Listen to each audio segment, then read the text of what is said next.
안녕하세요. 예, 안녕하십니까. 예, 저는 신동원입니다. 네, 신동섭입니다. 반갑습니다.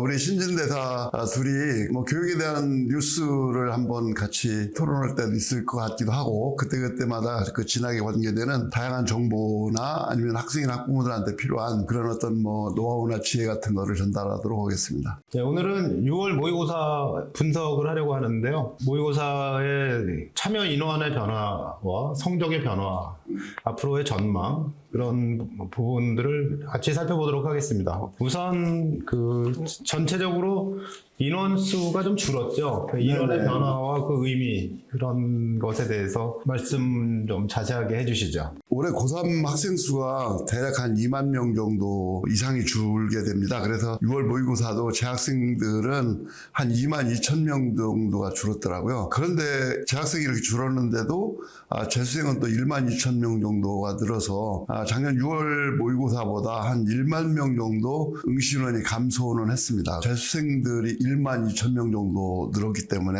대략 38만 명 정도가 이제 응시를 했는데요. 38만 명 중에서 1만 명 정도 되면은 상당히 높은 퍼센트가 되는 거거든요. 그래서 올해 이 모의고사가 6월 달서부터 재학생들한테는 상당히 점수를 잘 받기에, 등급을 잘 받기에 어려운 시험이 될 것 같다라고 먼저 시험 보기 전에도 이제 우리가 판단하고 있었는데, 그래서 올해 이제 전체적으로 보면은 실제 수능에서도 한 10,000명 정도는 줄을 것 같아요. 작년에 수능이 44만 7천 명이 응시를 했거든요. 그래서 올해는 한 42만 명 정도 보지 않을까. 근데 반대로 재수생들은 굉장히 늘 것 같아요. 작년 재수생들이 실제 수능에서 13만 9천 명이 응시를 했는데 올해는 한 15만 명 정도 될 것 같고, 대부분 보면은 또 이제 졸업생들이라든지 검정고시 출신자들이 성적이 조금 괜찮은 애들이기 때문에 과학 쪽 선택이 좀 많아지거든요. 그러면서 수학이라든지 과학에서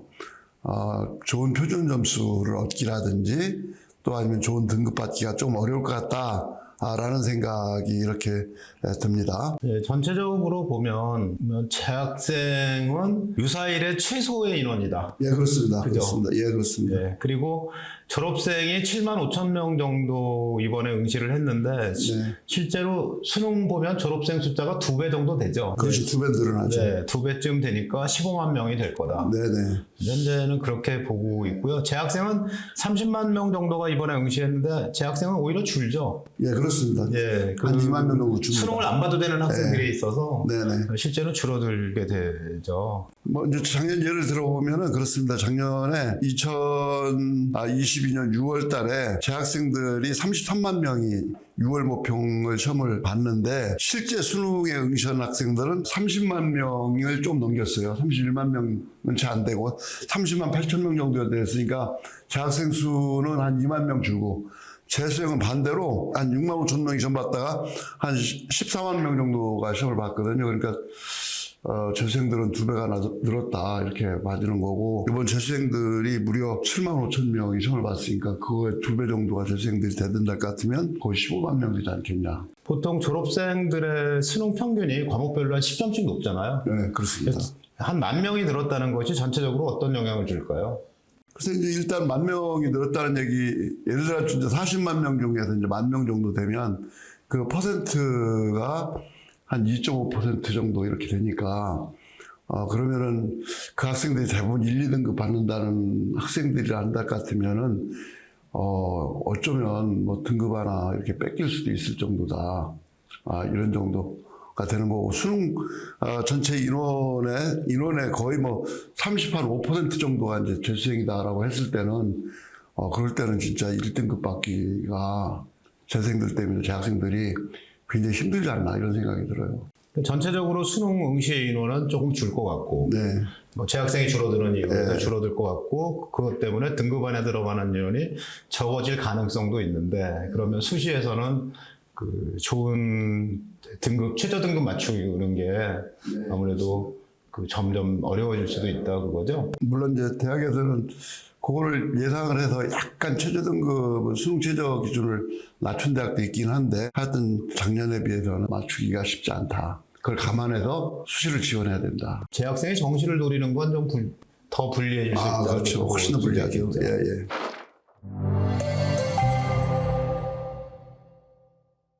요 과목별 출제 경향에 대해서 한번 서로 말씀을 좀 나눠보셨으면 좋겠습니다. 과목별 출제는 아무래도 민감할 것 같습니다. 예, 그렇습니다. 이유가 뭐 수능을 교육과정 안에서 내야 된다든가 그동안 킬러 문항이 많아서 문제가 좀 있었다든가 하는 얘기도 있으니까 이번 과목이 어떻게 출제됐는지 하는데 관심이 있겠죠.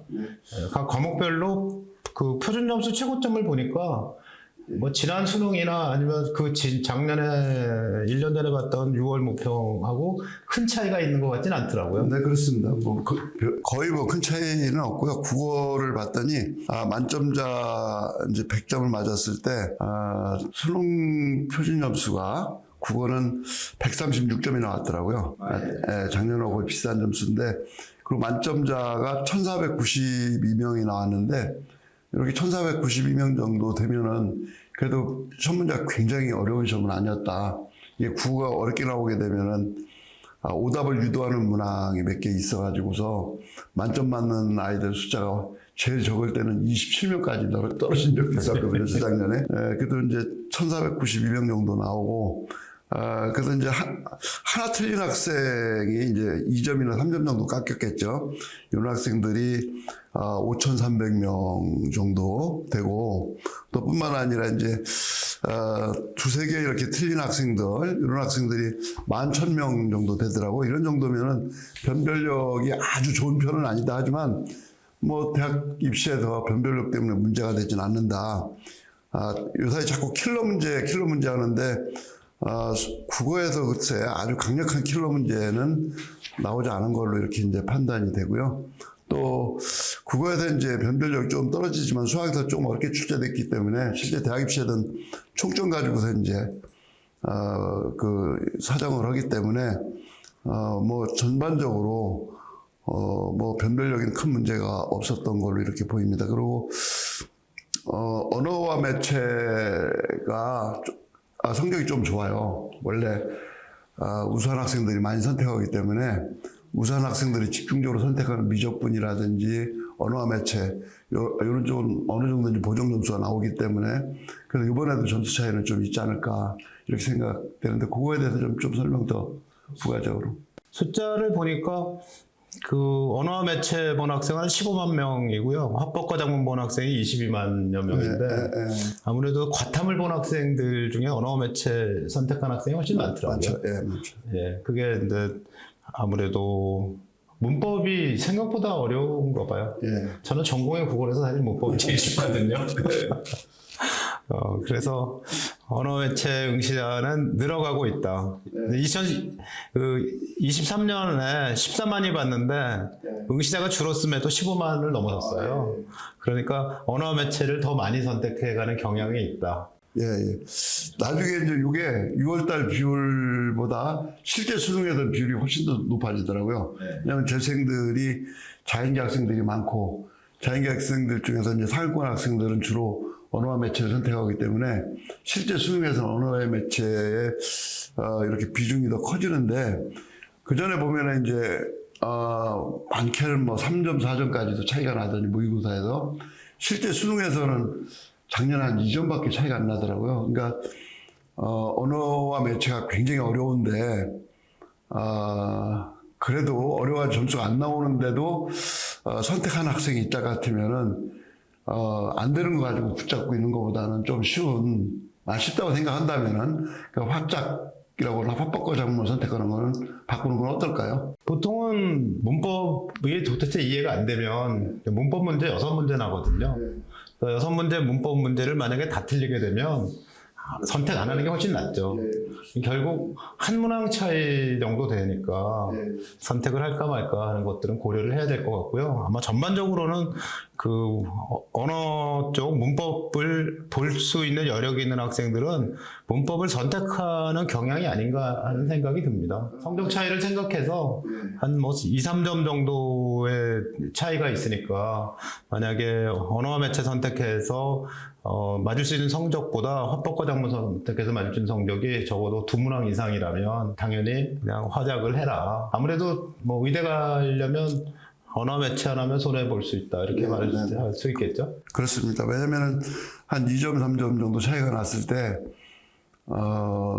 수능 최저 등급이 특히 의대라든지 서울대나 뭐 이런 그쪽 정도 되면은 2, 3점이 굉장히 중요하거든요. 그렇죠. 네, 2, 3점이 굉장히 중요하기 때문에. 근데 언어와 매체를 포기하고 화법과 작문을 선택했다는 것 그 하나만으로도 그냥 2점이 깎이거든요. 네. 네.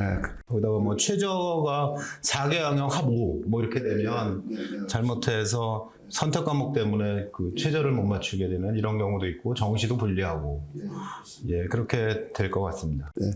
지금 언어와 매체를 선택한 학생들은 좀 어렵다 하더라도 더 학습 강도를 높여가지고서 그대로 유지하는 것이 특히 이제 뭐 서울대라든지 아니면은 치대라든지 의대라든지 뭐 이런 메디컬 쪽으로 갈 학생들은 언어와 매체를 꾸준히 붙들고 가는 것이 좋겠다는 이런 말씀이시네요.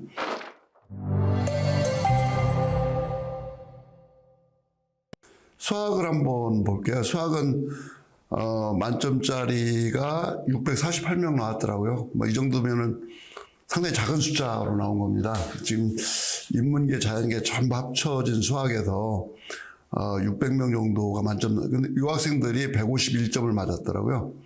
151점을 맞았는데, 세 문제 내지 네 문제를 틀리게 되면 대략 한 14, 5점이 깎이거든요. 네 문제, 뭐 4점짜리 네 문제 틀리면 16점이 깎이지만 하여튼, 14점이. 근데 이제 137점까지 누적을 봤더니 12,000명 정도가 됐기 때문에 수학에서는 변별력이 상당히 좋았다. 이렇게 볼 수 있고 좀 어려웠다 이렇게 볼 수도 있는 거죠. 근데 이제 미적분 선택이 또 급속하게 늘고 있더라고요. 예, 미적분 선택자가 작년 1년 전에는 16만 5천 명이 시험 봤는데 올해는 18만 2천 명이 봤고요. 확률과 통계를 응시한 학생, 선택한 학생보다 절대 숫자 자체가 많아졌어요. 예. 그러니까 이제 역전된 거죠. 예. 역전된. 대한민국 건국이래 처음 이과 미적분을이라고 했던 이거 학생들이 기피하려고 하고 옛날에 수학 가형 그렇습니다. 과탐 보고 수학 가형을 안 보고 나형 보는 학생이 8, 9만 명. 그렇게 됐었는데 드디어 미적분 응시자가 가장 많은 이런 비중을 차지하다니 역시 수학공화국 혹은 수학 전동시대 이렇게 됐다고 봅니다. 근데 뭐 심한 경우에는 모의고사에서 6.7점까지도 차이 나는 사례가 있기 때문에 내가 그 확률과 통계를 선택했다는 죄로 뭐 6점이라 물론 이제 수능에서는 어떻게 될지 모릅니다. 3점이 깎일 수도 있고 아니면 2점이 깎일 수도 있고 그런데 근데 예를 들어 가지고서 이제 미적분을 선택해서 점수를 갖다가 뭐 거의 뭐 한 10여 점 깎이느니 그냥 확률과 통계는 어느 정도 할 수 있다 해가지고 그거 만점 맞을 수 있다 같으면 확률과 통계를 그냥 시험 보는 게 전체적인 전략은 맞는 거죠. 그렇죠. 근데 이제 인문계 이제 사회를 선택하는 최상위권 학생 중에서 수학이 그래도 어느 정도 되는 학생들이 있다고요. 근데 그런 학생들은 그래도 내가 뭐 인문계니까 확률과 통계 선택할래 이렇게 생각하지 말고 미적분도 한번 우리가 수학 2에서 이제 미적분을 배우게 되니까 수학 2에서 2학년 때 배우게 되니까 미적분도 가능하면은 인문계 최상위권 학생도 미적분을 선택하는 것이 또한 전략일 수도 있다. 이제 그렇게 선택하는 애들 꽤 있으니까 이렇게 절반이 넘은 것 같긴 합니다만. 지난해에 사탐 본 학생 중에서 미적분 본 학생이 10,000명이었는데요. 금년에 15,000 됐어요. 사탐 응시자 중에 미적분을 보려고 하는 학생들이 많아지고 있는 중인 거죠. 그렇군요. 그렇습니다. 사회탐구보다도 지금 과학탐구 인원수가 조금 늘어났거든요. 올해부터. 과학탐구 인원이 늘어났고 그 학생들 중에서는 16만 명 정도가 미적분을 보니까 실제로 뭐 과학탐구 선택한 학생들은 대부분 미적분을 본다 이렇게 봐야 되겠죠. 그런 것 같습니다. 영어가 이번 그래도 뭐 비교적 괜찮게 출제된 1등급이 29,000명이 나와서 7.62%고요. 2등급이 한 15% 나왔더라고요. 뭐 그런 정도 되면은 22% 정도가 80점 이상 받아가지고서 1등급, 2등급을 받은 거니까요. 상당히 영어는 그렇게 어렵게 출제되지 않았다. 작년 수능 없이 느긋하게 출제됐다 이렇게 볼 수가 있겠네요. 예, 올해 3월 달에 뭐 1.9% 1등급 맞아가지고 충격이 커서 학생들이 영어 공부를 더 열심히 하지 않았을까 이런 생각이 듭니다. 이게 실제로 그렇죠. 전에 모의고사나 전년도 시험이 학생들 학습에 영향을 주죠. 특히 이제 그 3월 달에는 정말 그 영어에서 이제 그 보통 말하는 이제 킬러 문제라고 하는 우리 이제 킬러 문제를 학교에서는 별로 안 쓰고 좀 난이도가 상당히 높은 문제라고 쓰는데 난이도가 상당히 높은 문제가 지금까지 출제됐던 출제 경향과 벗어나서 출제가 됐다고 이민섭 선생님이 얘기를 하더라고요.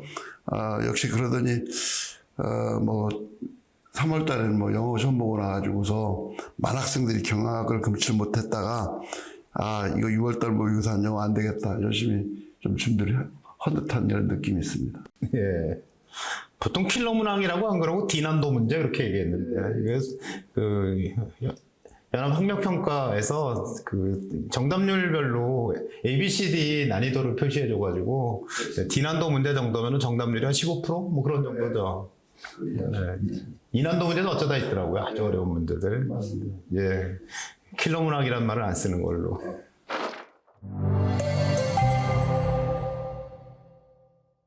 그리고 이제 과학탐구 얘기 좀 말씀을 드린다면 과학탐구는 과학 1은 뭐 괜찮게 출제됐어요. 화학이 조금 어렵게 출제돼서 71점 만점 맞은 학생들이 지구과학도 71점 이렇게 나왔고 생명과학이 조금 쉽게 출제돼서 66점이 나왔더라고요. 특히 그 생명과학 같은 경우는 다 맞아야 1등급이 나왔고 하나 틀린 학생이 바로 2등급으로 떨어져 가지고서 그래도 했던 뭐 화학이라든지 지구화학이라든지 그래서 변별력이 생겼기 때문에 잘 출제됐다. 근데 제일 큰 문제는 과학2예요. 과학2가 그래도 뭐 선택한 학생이 꽤 되는데도 불구하고 그런데도 불구하고 이게 뭐 지구화학 같은 경우는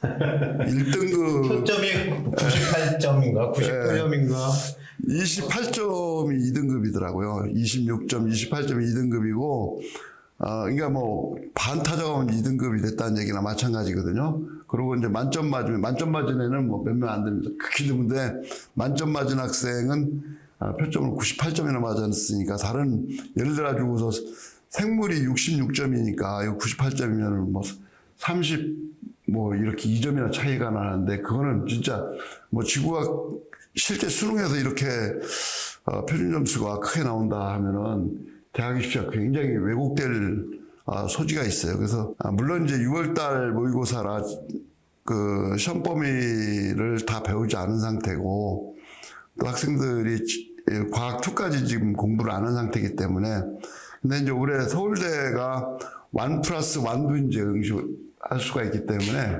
지원을 할 수가 있기 때문에 이 과학 2에서 올해 분명히 무슨 문제가 생길 듯한 그런 불안감이 좀 있습니다. 과학 2에 동시에하는 학생이 실제로 어떻게 될지 모르겠지만 가운데 지구과학 2를 보면요 원점수 15점이 4등급이에요. 근데 원점수 15점 맞은 학생 50점 중에 15점 맞은 학생부터 0점 맞은 학생도 37명이 있다. 그러면 15점도 안 맞는 이 학생들이 과연 진짜 수능 볼 때도 들어올 것이냐.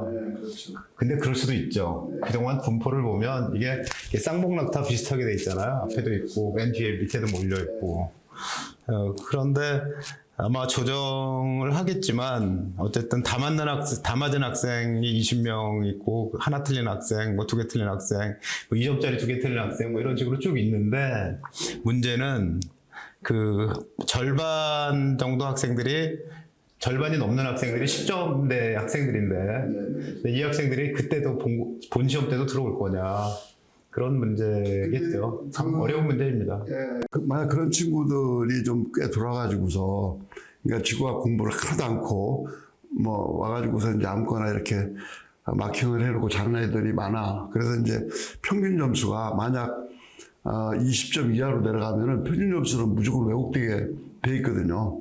만약 같으면은 이게 50점 만점인데 이게 대략 20점에서부터 30점 사이에 그 평균이 나와야만이 표준 점수가 정상분포 비슷하게 이렇게 그려지거든요. 그래서 이렇게 공부 하나도 안 하는 학생들이 그냥 지구학 2 선택해서 나쁜 점수를 맞아가지고서 평균 점수를 갖다가 만약 15점 이하로 끌어내렸다 그럴 것 같으면은 올해 진짜 과학 2 때문에 굉장히 큰 입시에 혼란이 생길 수도 있다 이런 말씀을 드릴 수가 있겠습니다. 사실 이런 문제가 좀 심각한 게 물리2의 응시 인원이 올해 3,600명이었고요. 지구학 2도 3,900명입니다. 화학 2는 3,300으로 더 적고요.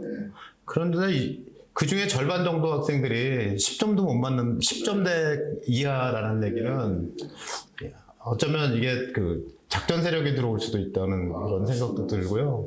뭔가 성적을 내는 방식을 달리해야 되는 게 아닌가 하는 그런 생각까지 듭니다. 하여튼 뭐 평가원에서 상당히 심각하게 고려해야 될 문제고 또 이런 모습을 한번 보게 되면은 또 그쪽으로 몰리는 경향도 있어요. 군중 심리로 뭔가 했던 뭐 내가 이제 과학2나 과학이나 뭐 공부는 포기했어. 대신에 내가 선택을 잘해가지고서 예전에 아랍어 선택하는 것처럼요. 아랍어 공부하고 선택하는 것처럼 그런 일이 벌어질 수도 있기 때문에 평가원에서는 이 문제에 대해서 좀 심각하게 고민을 하는, 특히 서울대학 같은 경우는 나온 표준 점수를 그대로 합산을 해주기 때문에 그렇죠. 네, 참 이게 상당히 심각한 문제가 될 수 있습니다. 예를 들어 가지고서 이제 생물2는 생물1은 거의 뭐 50점 가까이 맞아가지고서 표준 점수를 60점 맞았어요. 그런데 지구학에서는 한 20 몇 점 맞아가지고 표준 점수를 갖다가 예를 들어 가지고서 60 몇 점 맞았어요. 그러면은 그 표준 점수를 갖다가 반타작하는 학생들의 표준 점수나 거의 다 만점 맞은 학생의 표준 점수를 갖다라는 거는 교육적으로 진짜 불공평한 거거든요. 네, 한 13점 맞으면 표준 점수가 50점이랍니다. 지구학 2. 그러면은 그거 지구학 2 평균이 지금 13점이라는 소리인데 참 난리가 났습니다. 예. 정리를 하면 그 과학은 생환 지원으로 쏠림이 더 심해졌다. 일단 과학2 인원은 많이 줄고 있다. 과학2가 현재는 왜곡되어 있는데 실제 수능에 갔을 때도 이런 현상이 나타나리라고 예단할 수는 없으니 선택에 유의를 해라. 그런 얘기고 2를 선택하는 학생들이 서울대만 그랬었는데 그 전에 한양대학교 의대 같은 데도 2를 보면 가산점을 주긴 했었거든요. 근데 2 보는 학생이 별로 없었다고 해요. 서울대 지원하려고 2를 보는 학생들은 얼마나 될까요? 가산점이 있으니까 1+2나 2+2의 가산점이 있잖아요. 2+2가 이제 5점이나 주기 때문에 사실 서울대 점수에서 5점이면 굉장히 크거든요. 작년에 이렇게 보면 되죠. 예, 작년에 보통 이제 기계공학과 정도 되면은 공대 중에서 이제 상위권과였는데 402점 내지 3점짜리 학생들이 수학에서 좀 어느 정도 잘 보면은 합격을 했어요. 근데 거기다가 이제 5점 정도 가산점을 준다 그러면은 407점 이렇게 되거든요. 407점 정도 되면은 수리과학부라든지 컴퓨터공학과 쪽이 전자공학과 쪽이 커트가 높잖아요. 거길 갈 수가 있어요. 그래가지고서 선택을 잘해가지고서 훨씬 더 좋은 과로 과를 바꿀 수도 있다. 그리고 또 이제 398점 이런 정도 되는 학생이면은 서울대 가장 낮은 쪽으로 간다거나 말거나 하여튼 이렇게 되는데, 근데 거기서 5점을 갖다 가산점을 받았다. 그러면은 이제 뭐 고려대학이나 아니면 연세대 갈 학생이 서울대 가는 이런 점수가 되기 때문에 가산점을 바라고 모험적으로 2를 선택하는 학생도 저는 분명히 있을 것이다 이렇게 봅니다. 어쨌든 현재와 같이 2의 표준 점수가 높고 거기다가 추가 점수까지 받는다면 1단계는 보장 이렇게 얘기할 수 있겠고요. 2단계의 그 교과 평가 때문에 어떨지 모르지만 일단 1단계가 보장돼 있으면 3학년 2학기까지 학교 생활을 충실히 하고 학교 시험에 끝까지 정성을 다해서 좋은 성적을 받아야 되겠죠. 사회탐구 한번 얘기해 볼까요? 사회탐구는 뭐 선택자들의 구성비를 봤더니 뭐 전년으로 거의 비슷하더라고요. 생활과 윤리를 제일 많이 선택하거든요. 근데 이번 생활과 윤리가 좀 어렵게 출제돼 가지고서 만점자가 73점 나왔더라고요. 지구과학이라든지 화학이 좀 어렵게 출제돼서 그 학생들이 71점 나왔는데 비교적 높게 나온 거죠. 사회 쪽에서 이렇게 이제 73점 나왔다는 얘기니까 세계사나 이제 사회문화는 좀 쉽게 출제돼 가지고 세계사가 68점 나오고 사회문화가 66점 나왔는데 대략 이제 선택자들을 보면은 생활과 윤리나 사회문화가 한 11만 명 선 가까이 되고 경제가 올해도 역시 5,500명 정도로 경제가 이제 이렇게 선택자가 주로 적어가지고서 표준점수 기복이 좀 심할 때가 있거든요. 약간만 쉽게 출제되면은 평균이 너무 높아져가지고서 표준점수 안 나올 때도 있고 약간 어렵게 출제되면은 또 이제 전부 성적이 비슷비슷한 학생들이기 때문에 평균이 낮아져가지고 표준점수가 굉장히 크게 나올 수도 있고 해가지고 요 경제 선택하는 학생들이 늘 시험 보기 전에 불안해하기도 하더라고. 근데 하여튼 경제 선택하는 학생들은 뭐 6월달 모의고사, 9월달 모의고사 상황을 좀 예의주시해가지고서 어떤 식으로 대비할 것인지 전략이 좀 필요합니다. 사회탐구는 실제로 출제가 어떻게 되느냐에 따라서 크게 유동을 쳐가지고 어떤 과목을 선택해야지만 좋을지 하는 것이 사실 과탐보다 더 심하죠. 네, 맞습니다. 네, 그래서 근데 생활과 윤리가 최고 점수가 2022년 수능 때 최고 표점이 66이었거든요. 네네. 굉장히 근데 어렵게 출제되잖아요. 2023년에는 72로 올랐어요. 어려운 문제가 있었다는 얘기죠. 예. 이번 용모에서도 생활과 윤리가 제일 표점 최고점이 높아요. 73이거든요. 상당히 어렵게 출제됐다는 예. 얘기입니다. 그러니까 아마 학생들 입장에서는 생윤을 버리고 갈 수는 없겠다 이렇게 생각하겠죠. 의시자수도 제일 많고 표점도 제일 높고 배신당하면 어떡할까요?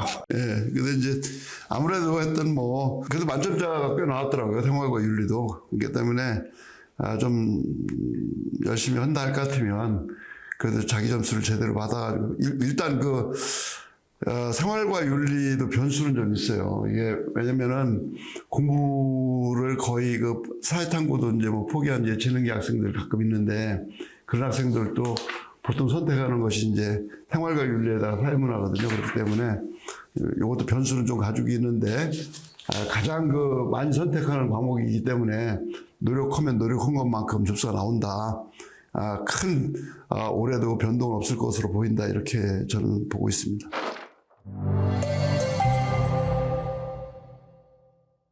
일단 뭐 이렇게 해가지고서 이번 6월 모평 점수 분석에 대해서는 어디 대략 더 하실 말씀 있으신가요?